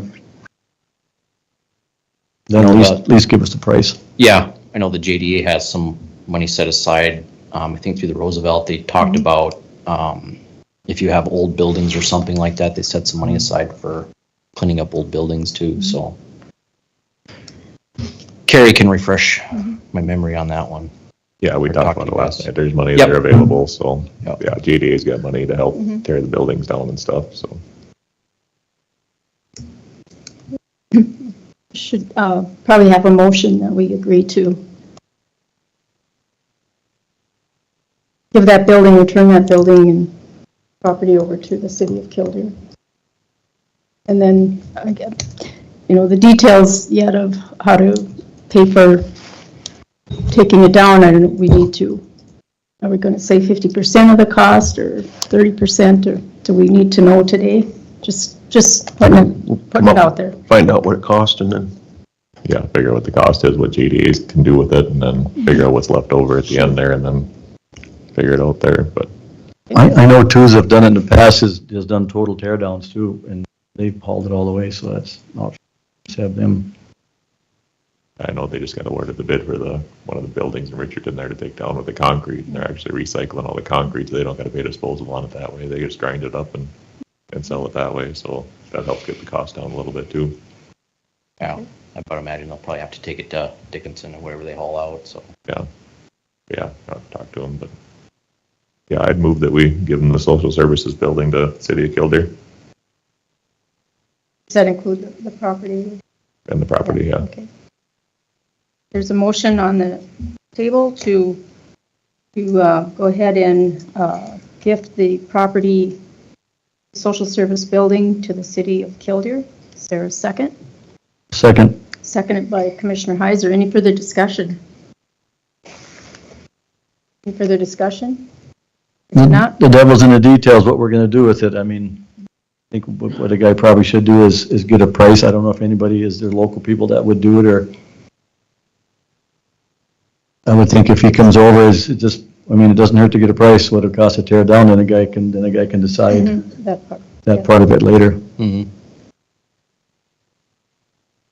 all right, we'll do roll call vote. Commissioner Heiser? Yes. Commissioner Olson? Yes. Commissioner Pelton? Yes. Commissioner Dolzall? Yes.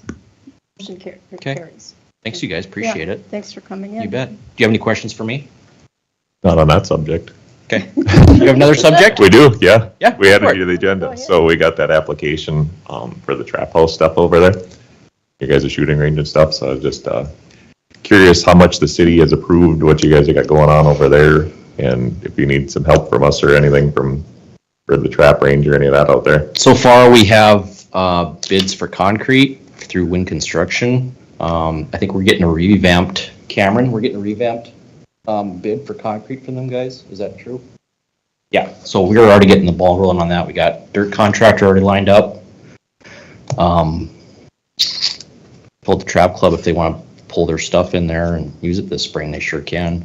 We can kind of work around them or whatever they want to do. Yeah, we're So with your concrete price, were you guys putting in the whole pit and the house and everything, or was it Pad just the and- fan? pad and what else was it, Cameron? Walkways. Yeah, yep.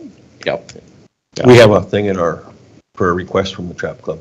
Yep, that's what I got pulled up here, and that's it. I'm thinking as the county side, rather than us give it directly to the Trap Club themselves, I think we should work with the city here to figure out how to get the facility set up and so that the kids can use it that way. I think would be a better way of going about it. One thing, Matt did send me over your plans there, and the way you kind of had it laid out, you must have a pistol range and a rifle range there, and then the fan was like turned 90 degrees facing east there. If you would maybe line that up alongside your pistol range or whatever, then you'd have room for future expansion if you want to look at putting a building or something in there. Yeah, that would definitely help out. I think that would help out with your layout design there before you start working at it there. Yep. The other thing too is we have to decide if we're going to have it private or public, or for the shooting range part. So that's going to probably, if we open to the public, we're probably going to have some kind of a key code type of thing,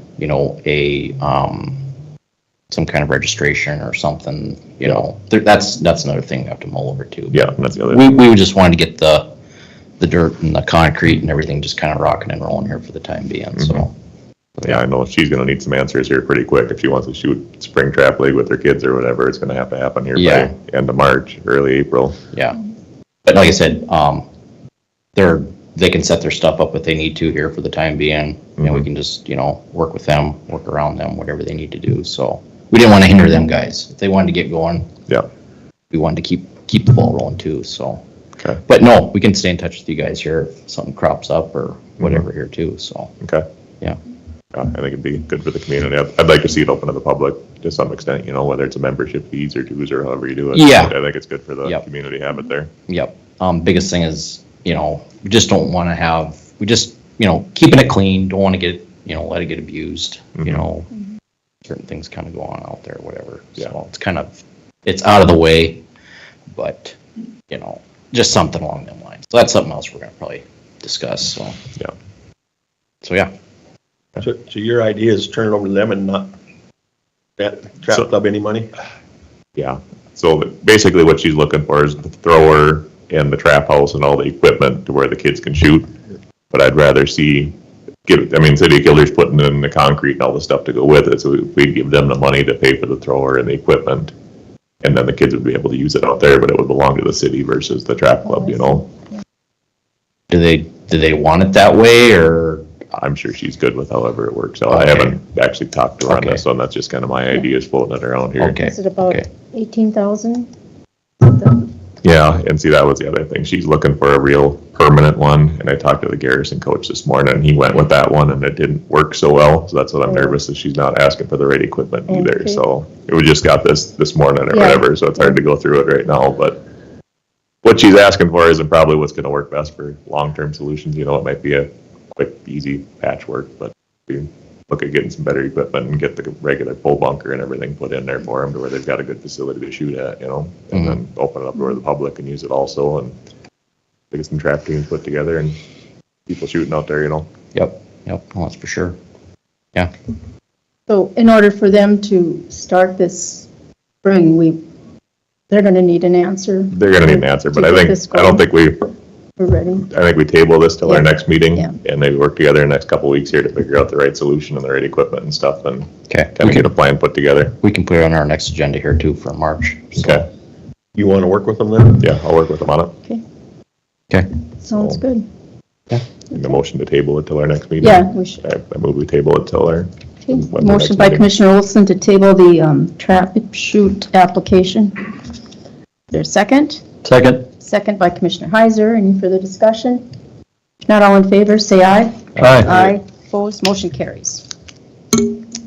Okay. Thank you, Joel. Thanks, you guys. Appreciate it. Yeah. Andrew, you ready?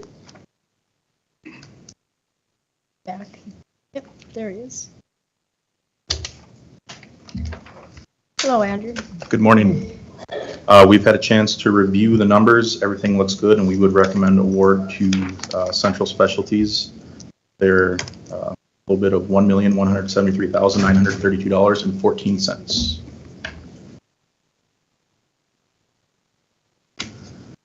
Madam Chairman, I move that we present the award of 119th Avenue Southwest and 2nd Street Southwest improvements to Central Specialties Incorporated. Motion by Commissioner Pelton. Is there a second? A second. Seconded by Commissioner Heiser to award the 119th Street Avenue project to Central Specialties for $1,173,932.14. Any further discussion? If not, roll call vote. Commissioner Heiser? Yes. Commissioner Olson? Yes. Commissioner Pelton? Yes. Commissioner Dolzall? Yes. Motion carried. Thank you.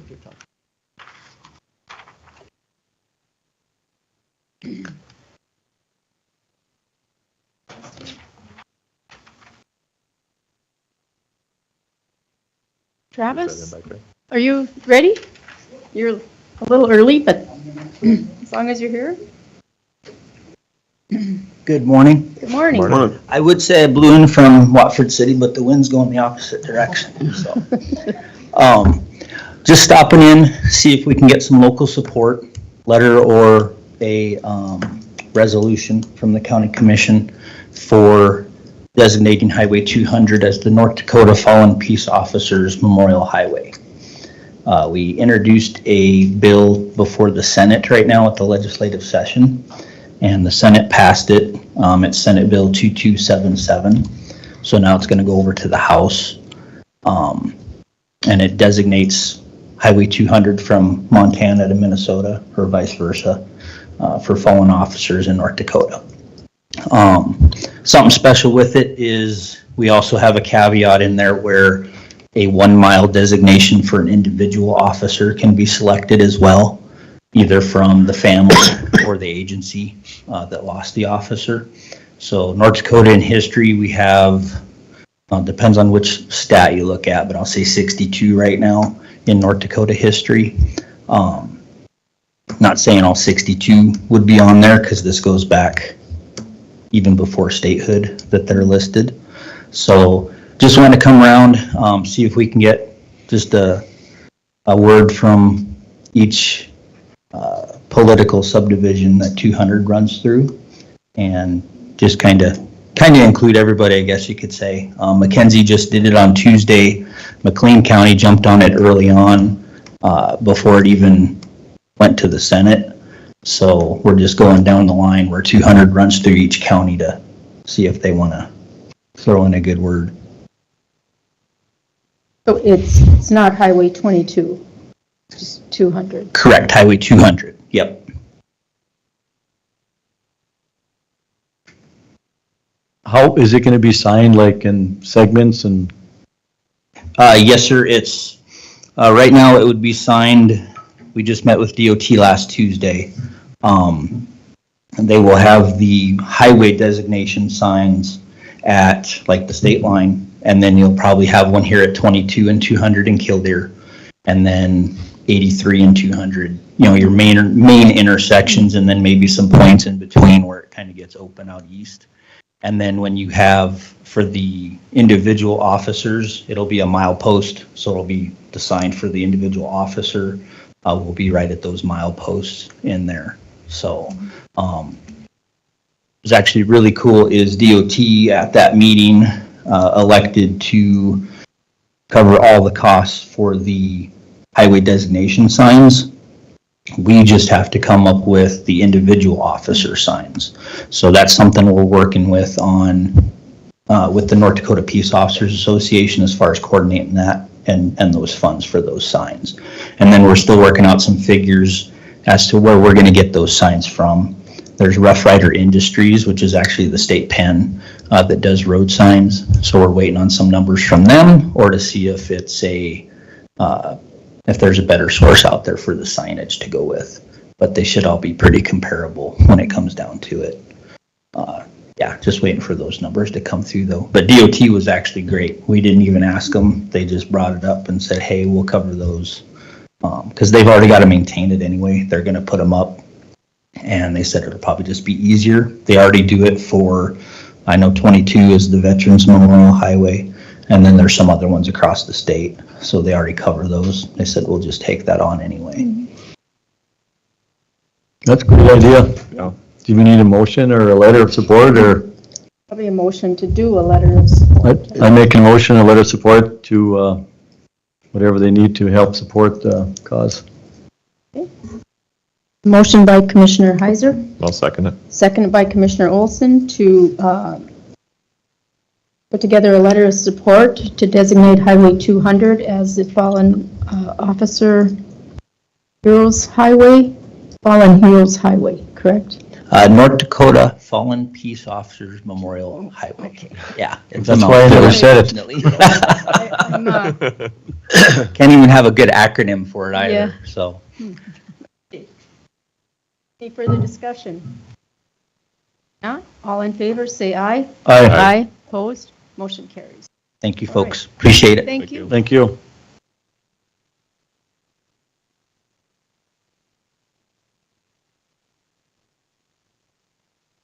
Lisa.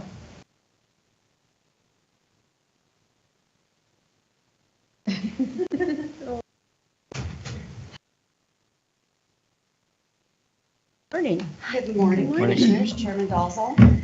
I'll start off by doing office updates for the Recorder's Office and the Clerk of Court's office. We were contacted by the Court Administrator's Office. They do a newsletter that goes out to Court Administration, and they feature a county, and the Dunn County Clerk of Court's office is going to be featured in the March newsletter. So we're pretty excited about that. We're going to work with Loanne and do our bios. And as you know, most of us, or quite a few of us, just got back from Capital Connection, and there are a lot of law changes that get handed down in the clerk's office, and so we are going to be working on new policies, new procedures, and going through all of those recent law changes. In the recorder's office, I'm working on getting fully staffed. This is Julie Miner. She is the new deputy recorder in the clerk's office. And I'd like her to tell you a little bit about herself. Hello, nice to meet you. I was born actually in Williston, but moved to Powell, Wyoming when I was 5. So raised there, and I have 4 daughters. They're all graduated and out of the house, and my husband retired from law enforcement. So we're just on kind of a new adventure.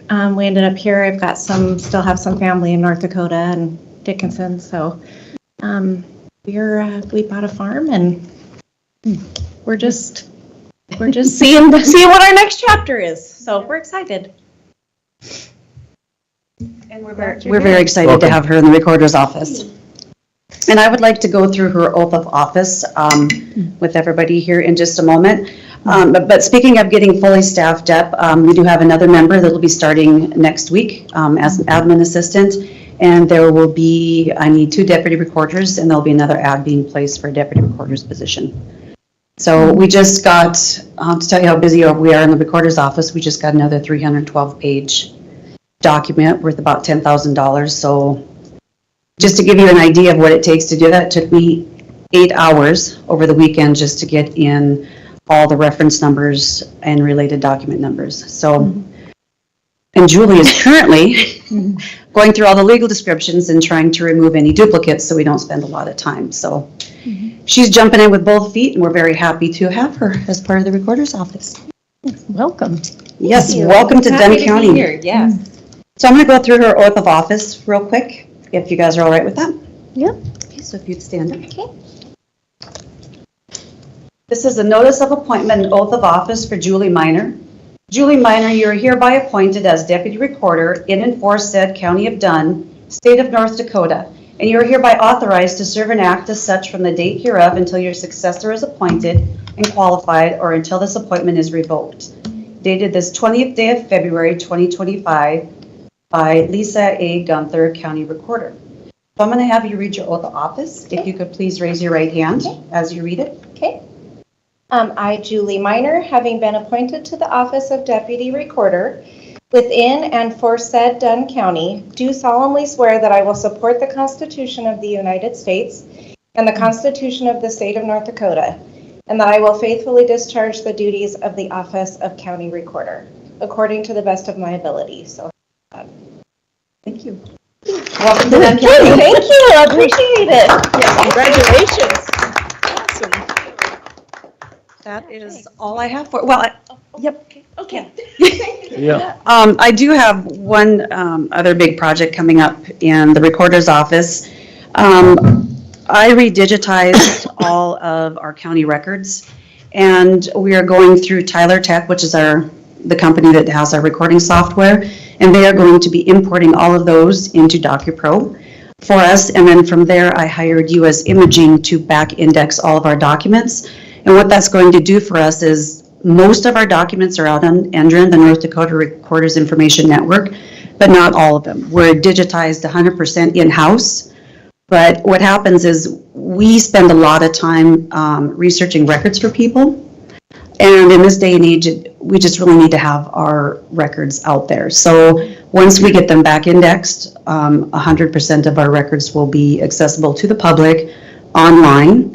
NDRIN is a fee-based subscription service. People can go on NDRIN, do a day pass or a month pass.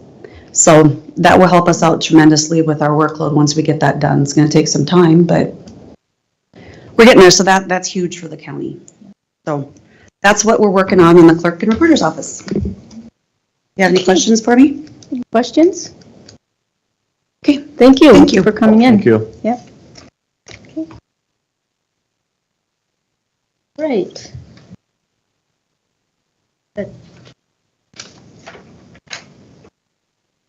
Yeah, I guess. JDA board? Yep. Okay. So last night at the JDA meeting, we had an application come in for Jeff Simons or Simmons? Simmons? Simmons? The school. Yeah, the school. Yep. So he applied to be on the JDA board, and the JDA members took it to vote, and it passed that they would like to accept him on the board. So their recommendation is to accept him to the JDA board. So I would move that we accept Jeff Simmons to the JDA board. Second. Motion by Commissioner Olson, seconded by Commissioner Pelton to accept Jeff Simmons' nomination to the JDA board. Any further discussion? If not, all in favor, say aye. Aye. Aye. Opposed? Motion carries. Great. Okay. I guess vouchers? Missing anything, you guys?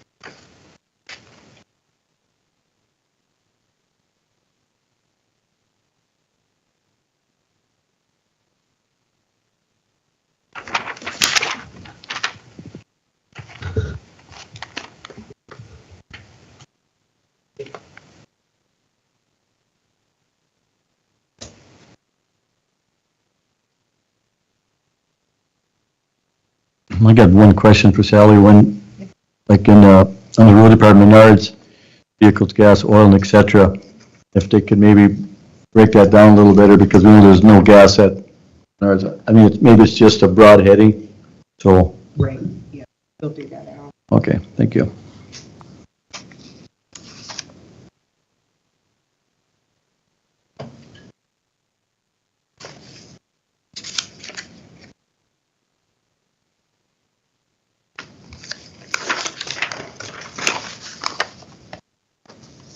One other thing I'd like to bring up, Sally, is, and I brought it up before, and maybe it's something that the department heads or should, is do is, it seems like every month we got cell phone bill for a year, and it keeps going back and forth, and we got one for 1 month. I think if they have a cell phone coming, we should just do it monthly and just plug it in the computer and get it done. Otherwise, you're entering 600 for a month, and it's this and it's that. And last time we had one from all the way back from 23 to, I mean, I think it should make it simpler for, everybody should get their cell phone in. So I would think that if it goes to the department heads and if they have other people, that would be just make it a lot simpler at the end of the day, rather than randomly turn them in for a year or 2 years or 1 month or 2 months. Or I have not turned one in yet because I'm still currently getting reimbursed, and I won't until I get stopped. So I have not turned one in yet, but I just think we should turn them in monthly. Yeah, and I know we've got our policy meeting committee on Monday. Maybe we start putting it in policy that all the, whatever you call them, the mileage and the cell phones and everything needs to be in at the end of the month. Otherwise, they just get denied after that. We'll just put it in policy and move on. And I think the email you sent out yesterday, get the bills turned in time. We know you just haven't Sarah crammed them down because you got them, and if you don't get them that day, then you get paid. We pay the bills every 2 weeks, so get them in at that deadline. If they don't get them in that deadline, I would wait till the next meeting, because there's no use trying to hurry to get it because somebody else was not getting their bills turned in on time. Thank you very much. So the bill for the veterans room, the AVI system, is that all updated and not yet? Right now, it's in NRG's hands. Oh, okay. ADI has done their work. Bars on there, yeah, as of yesterday. Okay.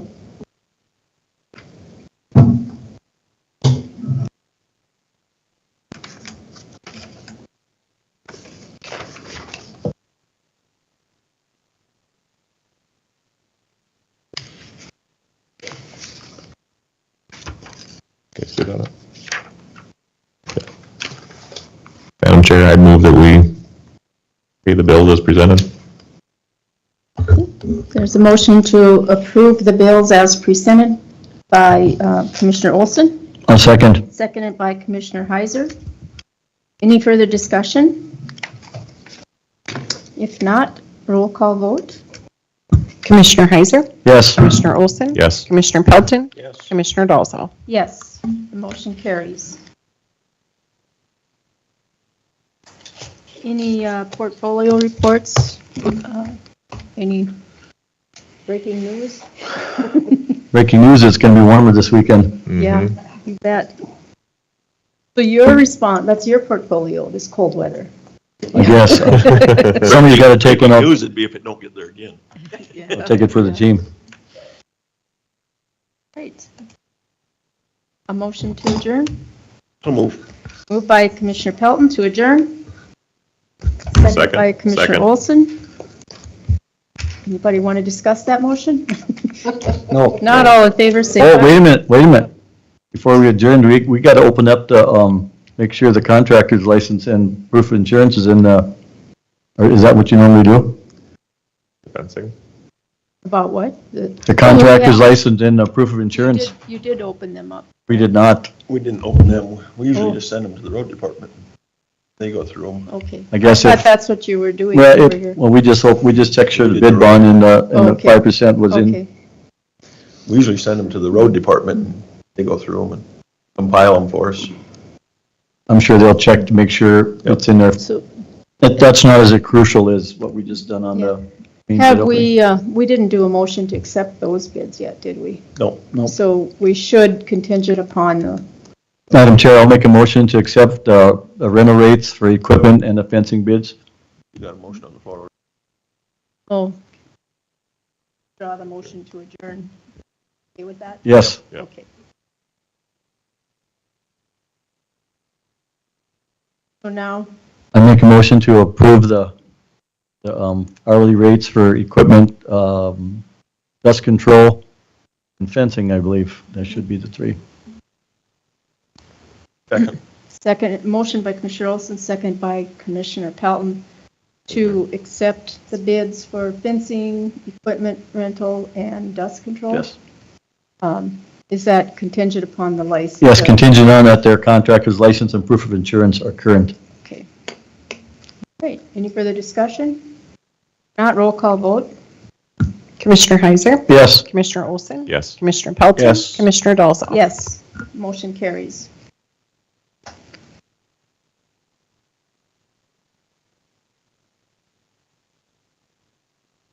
Adjourn. Motion to adjourn. Commissioner Olson, Second. second by Commissioner Heiser to adjourn. All in favor, say aye. Aye. Motion carries.